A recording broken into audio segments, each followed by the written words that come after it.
तो नमस्कार दोस्तों। कुछ समय पहले महाराष्ट्र में ऐसा होता है कि जिसे देख सभी लोग दंग रह जाते हैं। मुख्यमंत्री उद्धव ठाकरे के खिलाफ एकनाथ शिंदे बगावत का झंडा उठा देते हैं और महाराष्ट्र में सियासी संकट खड़ा हो जाता है।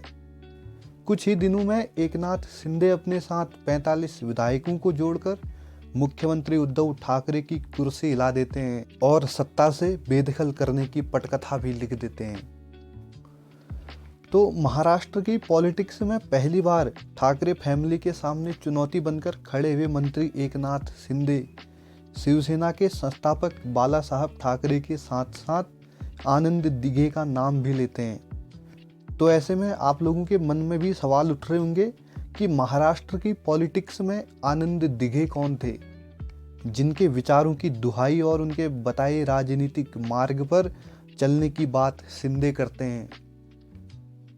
प्रोविनेंस की कैपिटल मुंबई से सटे ठाणे जिले के सबसे प्रभावशाली नेताओं में एकनाथ शिंदे की गिनती होती है, लेकिन पॉलिटिक्स में वह आनंद दिघे की छत्र छाया में पले बढ़े और उनकी उंगली पकड़कर शिवसेना में अपनी जगह बनाई। तो आज बात करते हैं ऐसे व्यक्ति की जिन्होंने अपने कार्य से लोगों के दिलों में जगह बनाई और लोग उन्हें बड़े प्यार से धर्मवीर कहकर बुलाते थे, जिनका नाम आनंद दिघे था, जो शिवसेना के एक पावरफुल नेता माने जाते थे और जो शिवसेना के शुरुआती नेताओं में से एक थे, जिन्होंने ठाणे में शिवसेना को मजबूत करने में अहम भूमिका अदा करी।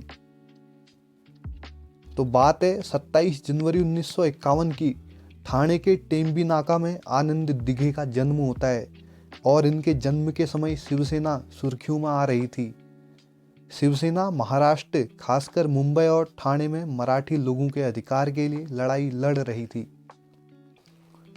उस समय शिवसेना के नेता बाला साहेब ठाकरे ठाणे आते थे और बेहतरीन भाषण देते थे, जिससे आनंद दिघे बचपन से ही शिवसेना और उसके सिद्धांत के प्रति आकर्षित थे, जिस कारण उन्हें शिक्षा या व्यवसाय में बहुत कम रुचि थी। ऐसा माना जाता है कि वह अपनी मृत्यु तक मराठी राष्ट्रवाद, हिंदू धर्म और छत्रपति शिवाजी महाराज के हार्डकोर सपोर्टर थे। आनंद दिघे के मन में बाला साहब ठाकरे के विचारों का ऐसा गहरा प्रभाव पड़ा कि वह उनके हर सभाओं में जाते थे और उन्होंने शिवसेना में शामिल होने का फैसला किया। आनंद दिघे को शिवसेना का एक प्रखर नेता माना जाता था और अभी भी उनका वर्चस्व स्थापित है। आनंद दिघे की कुछ धार्मिक मान्यताएं भी थी। उन्होंने टेम्बी नाका में सबसे पहले जय अम्बे संस्था और नवरात्रि उत्सव मनाया और केंद्रीय मंत्री लाल कृष्ण आडवाणी उनके द्वारा आयोजित नवरात्रि महोत्सव के साक्षी बने। इसके अलावा उन्होंने दही हांडी की शुरुआत करी। धर्म के प्रति उनकी प्रतिबद्धता के कारण उन्हें लोकप्रिय रूप से धर्मवीर के रूप में जाना जाने लगा। ऐसा कहा जाता है कि वह शिवसैनिक और टेम्बी नाका के मुद्दों पर चर्चा करने के लिए हर दिन दरबार आयोजित किया करते थे। उन्होंने लगातार अपने पद का इस्तेमाल लोगों की भलाई के लिए किया।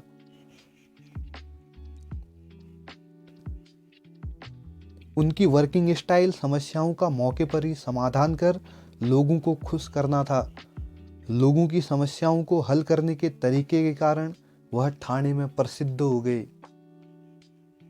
उन्होंने 1970 के दशक में 18 साल की उम्र में शिवसेना के लिए एक कार्यकर्ता के रूप में काम शुरू किया।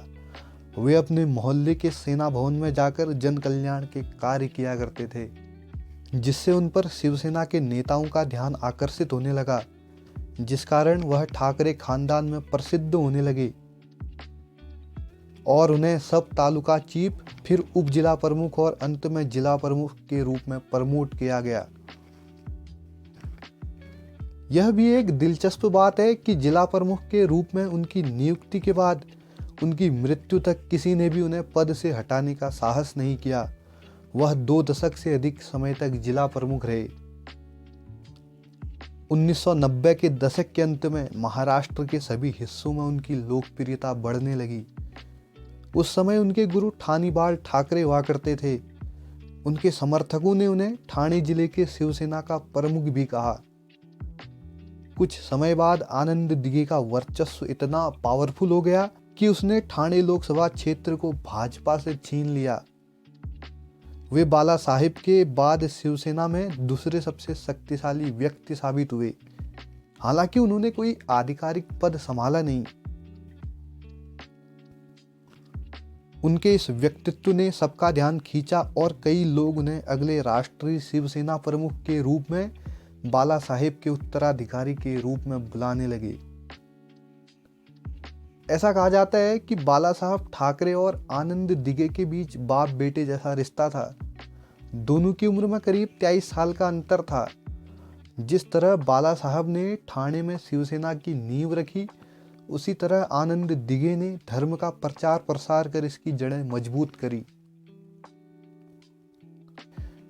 शिवसेना ने हमेशा मुंबई शब्द का समर्थन किया और बंबई शब्द का विरोध, क्योंकि महाराष्ट्र में शिवसेना के सत्ता में आने के बाद बंबई का नाम बदलकर मुंबई कर दिया गया, क्योंकि मुंबई का नाम स्थानीय देवी मुंबा देवी के नाम पर रखा गया। ऐसा कहा जाता है कि आनंद दिघे की कार्यशैली ऐसी थी कि जब वह काम में गहरे उतरते थे तो ठाणे के मेयर, नगर आयुक्त, सांसद, विधायक, कारपोरेट को बुलाते और उन्हें सार्वजनिक रूप से फटकार लगाते थे, क्योंकि उनका लक्ष्य दूसरों के लाभ के लिए काम करना था।